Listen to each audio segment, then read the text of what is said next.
If you had told me before this little series against the A's that the Giants would score 3 total runs in 2 games, I would tell you that they probably got swept. But Logan Webb was there to save the day when the Giants absolutely needed it.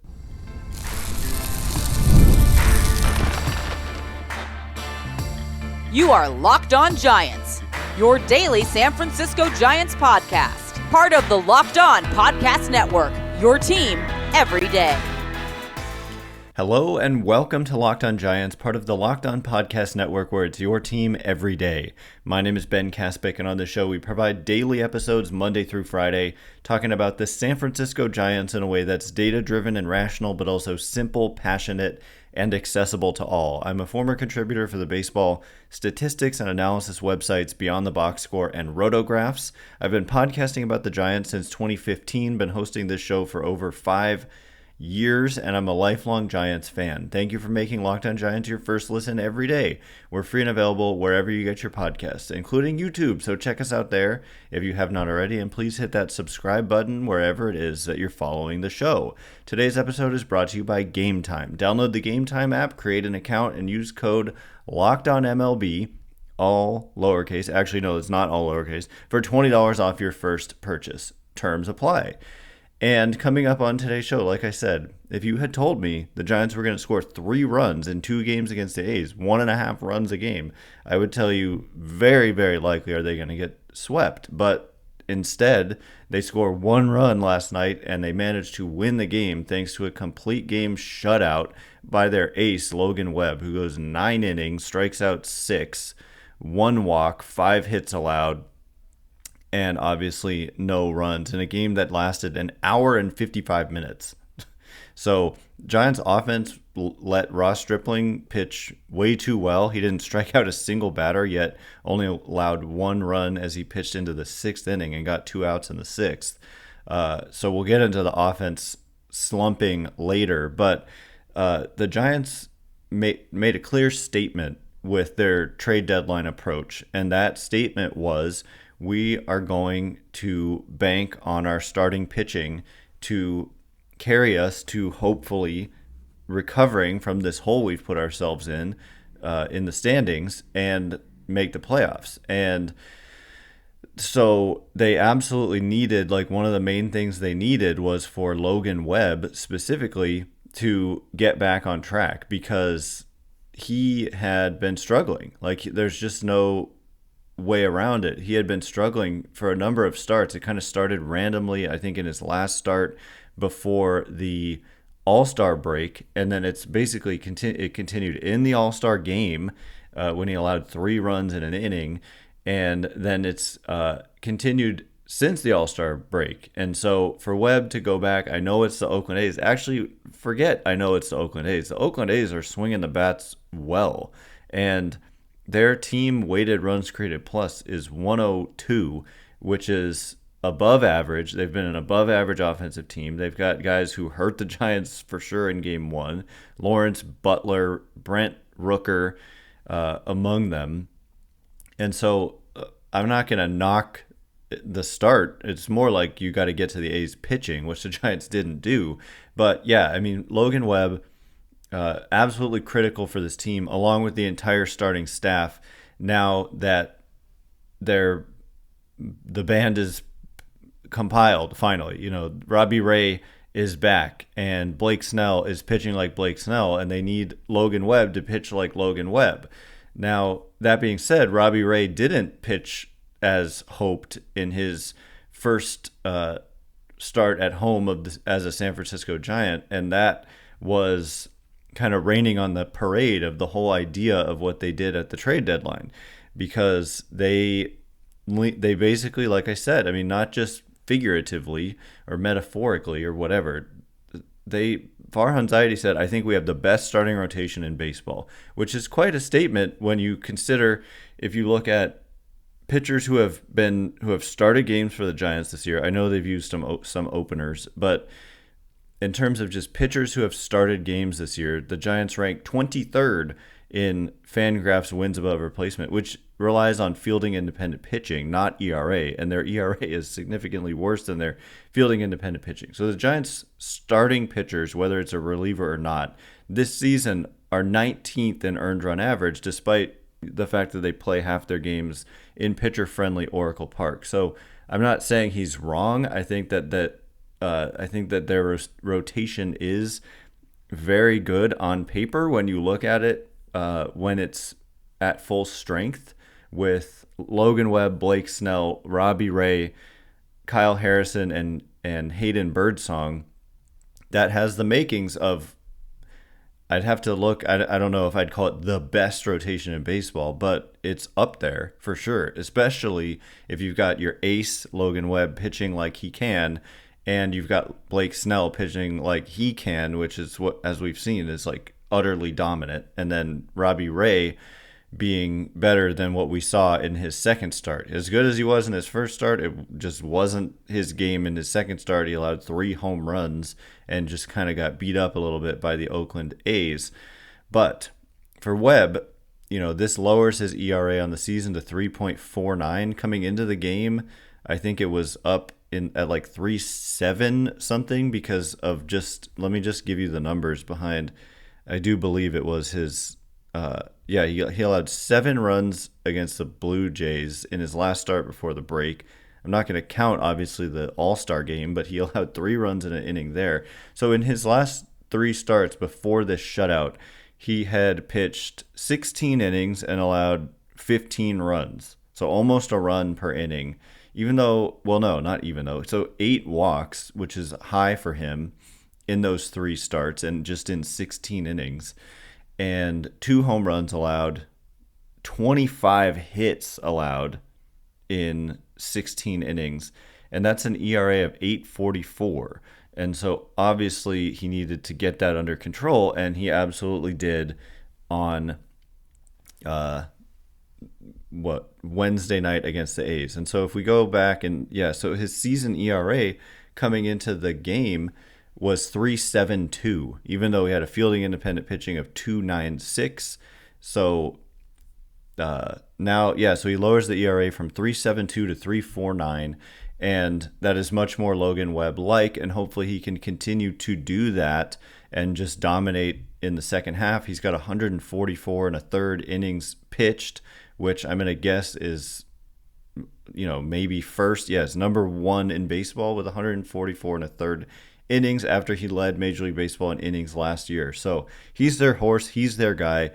He went out there and dominated on a day when they needed him to, because if you go out and get swept by the A's after not kind of selling at the deadline, I don't want to say I don't really agree with the idea that they fully just couldn't pick a lane. I think they did what they wanted to do in terms of they think of Robbie Ray and Blake Snell kind of as midseason additions, because those guys didn't really contribute. Snell because he was injured and didn't perform well mostly in the first half, and Ray because he wasn't even here in the first half, except he had made 1 start prior to the trade deadline. And then Hayden Birdsong hasn't had the chance to contribute much, but now he will with the move of Alex Cobb. So they view this as a different team than what we saw in the first half. But yeah, just leaning in, just kind of verbally even saying that this rotation is going to be what carries them. They needed the rotation to carry them, and that's exactly what Logan Webb did. So coming up in just a minute, we're going to get into the offense and what they did and didn't do in these 2 games against Oakland and how they need to get better. And then a little bit later on, we know they're going to make some roster moves, according to Andrew Baggerly, and some very interesting ones, to say the least. So we'll get into all of that momentarily, and before we do, today's episode of Locked On Giants is brought to you by Liquid IV. I love drinking something cold in the heat of summer at a baseball game. As you know, I've talked about traveling for games. I got that on the agenda very shortly here, and I love to consume something cold no matter what. And for me, the newest thing that keeps me hydrated and keeps my taste buds happy is Liquid IV. you can stay hydrated yourself while traveling. If you are going to a summer festival or you have a late night out and you want to get hydrated and stay hydrated afterwards, on a long flight, as I just had, you just throw it in a little bit of water and you get a explosion of flavor and extra hydration, which is just hugely beneficial to me. And the flavors are my favorite part. And you can go to the website and find all your favorite flavors, from acai berry and lemon lime to pina colada. And so we're talking about just tremendous flavor in addition to health benefits, hydration benefits. You just tear, pour, and live more. One stick and 16 ounces of water hydrates better than water alone. So, no more thirsty summers when you indulge in hydration with Liquid IV. Get 20% off your first order of Liquid IV when you go to liquidiv.com and use code MLB at checkout. That's 20% off your first order when you shop Better Hydration today using promo code MLB at liquidiv.com. Today's episode is also brought to you in part by Supply House. And get supplies from the site that's made for the skilled trades, supplyhouse.com. Supplyhouse.com is the reliable way to order plumbing, HVAC, and electrical products online. Their easy-to-use website is packed with helpful resources and the latest product info to help you get the job done right. Shop a complete inventory of over 200,000 parts from over 400 top brands and get your order delivered right to your door with fast shipping from coast to coast. Need help with an order? Get expert support and industry-leading service from the friendliest folks in the business and talk to a real person every time. Pros and the skilled trades can get a competitive edge by joining supplyhouse.com's free Trade Master program. Every Trade Master gets access to a dedicated phone line, free shipping, and discounts on every order. Join the thousands of trade pros already benefiting from their free membership at supplyhouse.com/TM and order plumbing, HVAC, and electrical supplies from anywhere with just a few clicks at supplyhouse.com.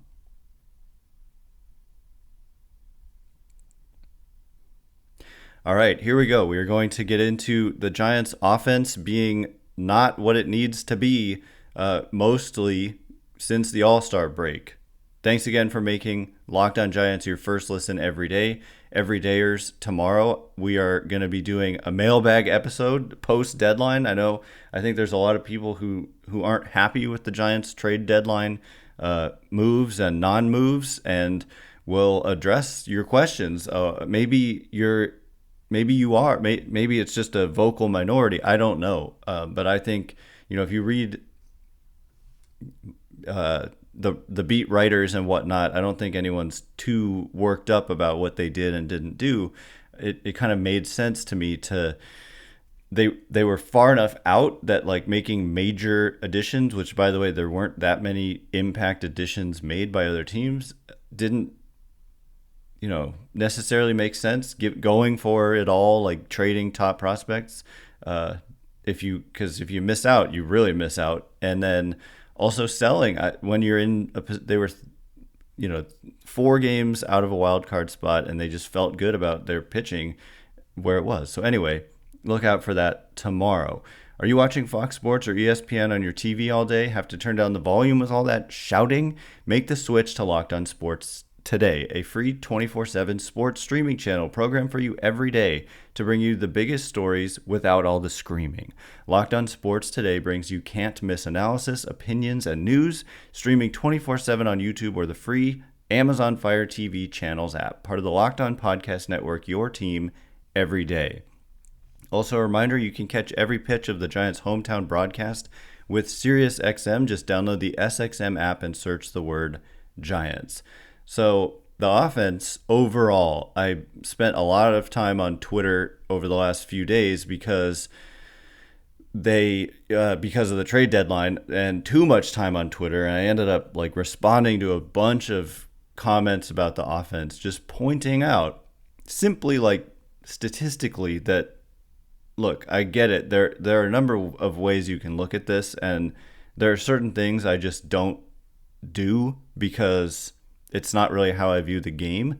I could do it, but others have suggested I do it. You go ahead and do it and send it to me if you want me to talk about it so bad, and I will if it stands out.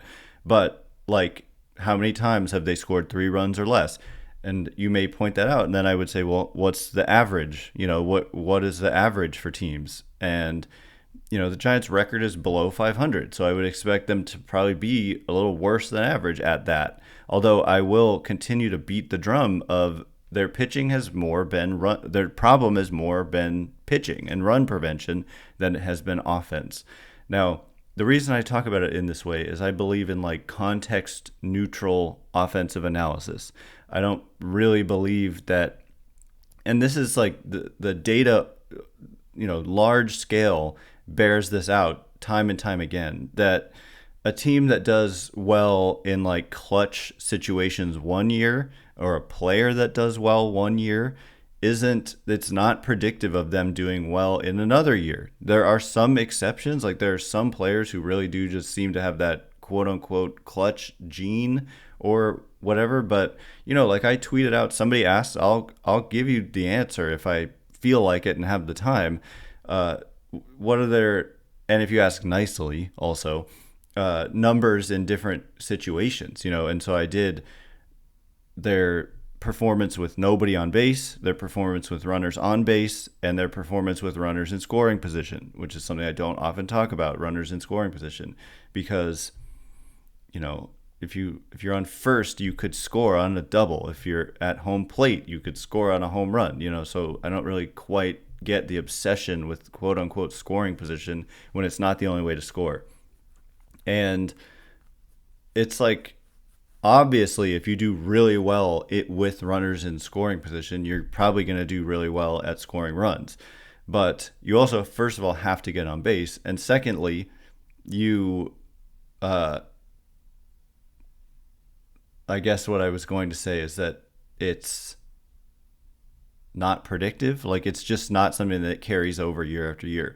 So that's why I try to do context neutral. And so context neutral is just what do they do overall?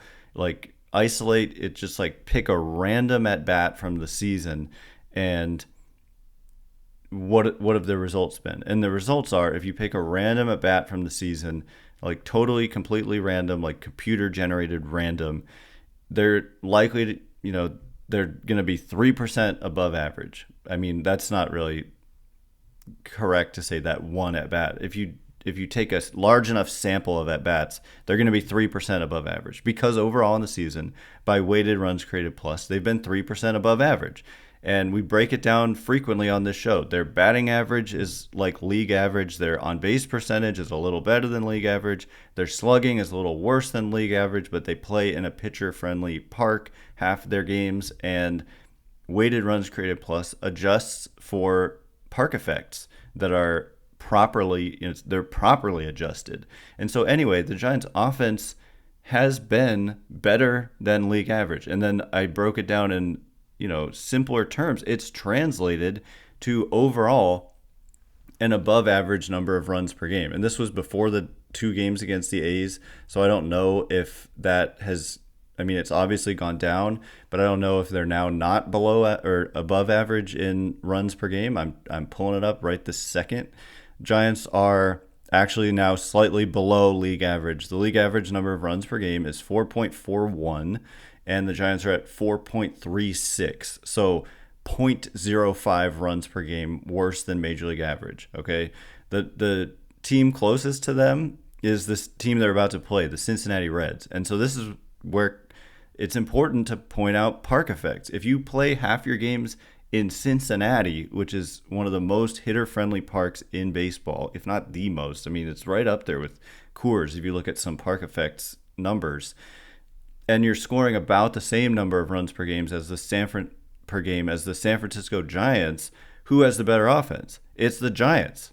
And I'm going to go to weighted runs created plus, and we're going to see that in the numbers, I believe. So the Giants come in, like I said, 103. 100 is average for weighted runs created plus. The Reds come in at, where are the Cincinnati Reds? Where are you? 25th. 25th. I had to scroll way down with a 91 weighted runs created plus. So they've scored more runs per game than the Giants by a little bit, but their offense has been worse because of the ballpark. And also, if you just look at the numbers, they're worse. So they've been more clutch probably than the Giants. But their batting average is 14 points lower, their on-base percentage is 11 points lower, and their slugging is exactly the same. So they've not only been worse context neutral, but they play in the pitcher-friendly ballpark, or hitter-friendly ballpark, I should say, to an extreme. But that just tells you, by these numbers and the fact that they've outscored the Giants despite having worse overall numbers across the board, tells me they've been better in those situations where the Giants, by the way, I don't know if I pointed this out, didn't grade out well when I pointed out the numbers, in clutch situations, runners in scoring position, all that. They haven't done well. But that doesn't mean that doesn't mean that will continue. That's why I don't talk about it very often, because it's just been shown to not be predictive of future performance. It tells a story, and we can tell that story, but the ultimate story, I get runs per game is an average, and you want to probably look at the median as well. It's harder to access. These websites don't put that out. I'd have to download the games and run that myself, which is just kind of tedious, and I don't know. It's worth looking at, but at the end of the day, the Giants' offense has certainly struggled since the All-Star break. There's no getting around that. They went kind of bananas in this series against the Rockies when they swept, so maybe overall they actually haven't done so poorly since the All-Star break, but let's see, the All-Star game was on the 16th or so of July. Yeah, so since the break, I'm actually wrong. They've been 10% better than league average. So it was against the Rockies that they did really well, but before that, the Rockies at home, they did poorly against the Rockies on the road. So explain that. That's part of what I'm saying. It's you can struggle at Coors Field one series and then go off offensively in another. And so that's just kind of telling of, it's kind of random when you do well and when you don't. And so that's why I just kind of try to look at context neutral statistics or metrics like weighted runs created plus. But they do need a spark. These two games against the A's for sure were lackluster from an offensive standpoint. So coming up in just a minute, we're going to get into the moves that the Giants are reportedly going to make as they head to Cincinnati to face those Reds. And it's a fairly significant, they're going to make 3 roster moves, I believe it is. I'll circle back to the Andrew Baggerly piece where he describes this, and including adding a player to the 40-man roster from AAA who was tearing it up. And you're not going to want to miss who this guy is and what he did in AAA. So we'll get into it in just a minute, and before we do, today's episode is brought to you in part by Game Time. Buying tickets to your favorite event shouldn't have to be a stressful event in and of itself. And I love going to MLB, or specifically Giants games, during the summer, checking out different cities. And Game Time makes that an easy and even enjoyable experience for me, because I get images of seat views, which if I'm going to a new ballpark, which is usually the goal when I travel to watch the Giants, because I've been to, I think, 16 of the 30 current stadiums, or maybe I'm counting. Anyway, I've been to a lot of parks, but I haven't been to a lot of parks. And the new interleague schedule makes it more fun and easy than ever to do that. And Game Time is my go-to. And images of seat views, like I said, for a new ballpark with panoramic views.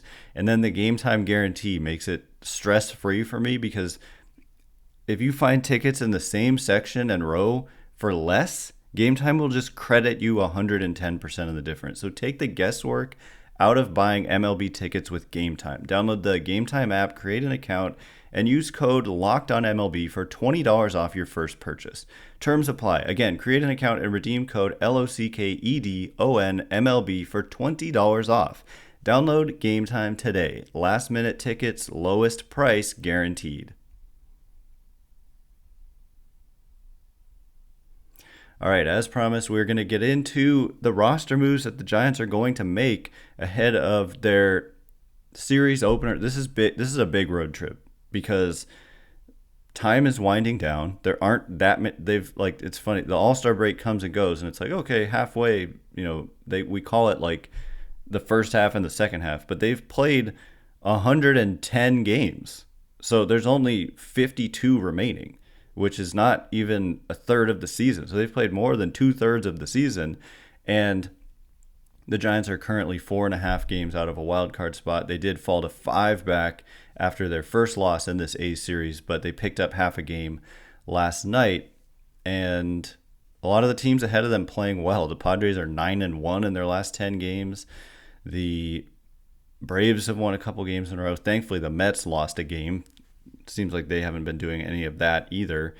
So, yeah, a lot of teams ahead of them playing well. So that's a problem. Anyway, thanks again for making Locked On Giants your first listen every day. Every day is tomorrow. Mailbag episode before the Giants take on the Cincinnati Reds. So look out on Twitter or X for the prompt. And a reminder about Postcast with Eric Engel right after every Giants game. Pretty much every Giants game. Can't ask him to do all 162. But pretty much every game, he'll go live on YouTube on Locked On Sports San Francisco.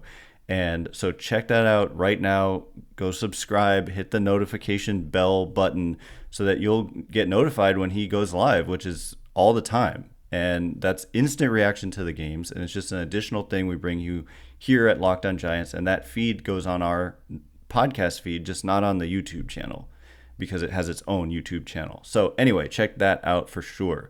So the Giants are poised to make multiple roster moves ahead of tomorrow's game. Now, we knew that they were going to add Mark Canha to the roster because he was acquired in this trade, and obviously with the Tigers, and obviously they didn't trade for him to not have him on the roster. So they're adding Mark Canha.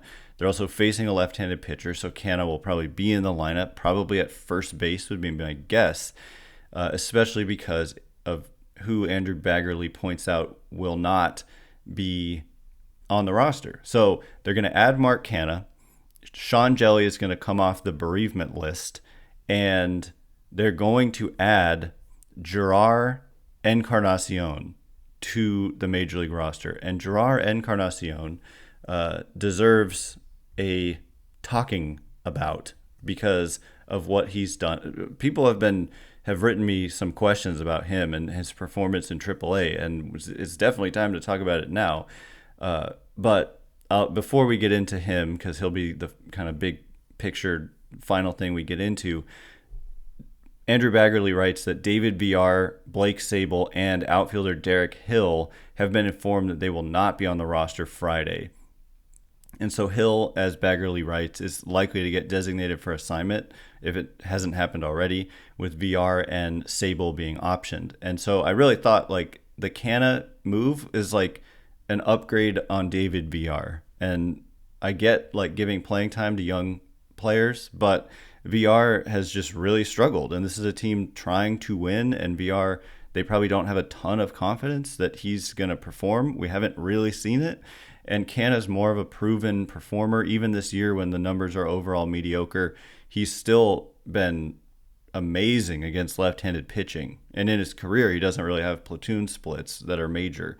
So anyway, Encarnacion is a very fascinating story because he was signed out of the Baggerly has it here. He was signed out of the Oaxaca. He was playing with Oaxaca in the Mexican League this season, and he's 26-year-old outfielder, and he hit 19 home runs in 93 at-bats for Oaxaca before the Giants signed him in mid-May. And he also was a former top prospect with the Miami Marlins, and he played in 23 games with them in 2022. But then they got rid of him and signed with Oaxaca. Giants signed him, and he's done nothing but hit ever since.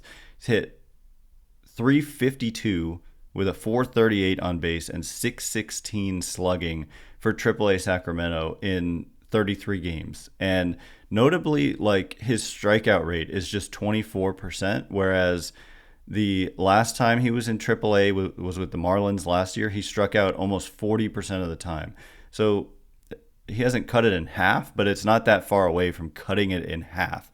And that was in 516 plate appearances last year with the Marlins AAA affiliate, and with the Giants AAA affiliate, 24% strikeout rate.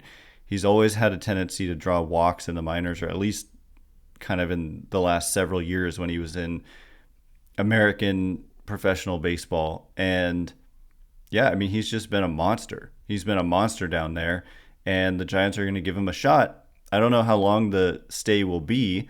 It could just be like a move because they're facing a lefty, at least to start the series, in Andrew Abbott, who kind of dominated them, if memory serves, last time the Giants were in Cincinnati. And then they face Hunter Green, who has a 2.97 ERA in the second game. Abbott has a 3.38 ERA. He goes in the first game. And then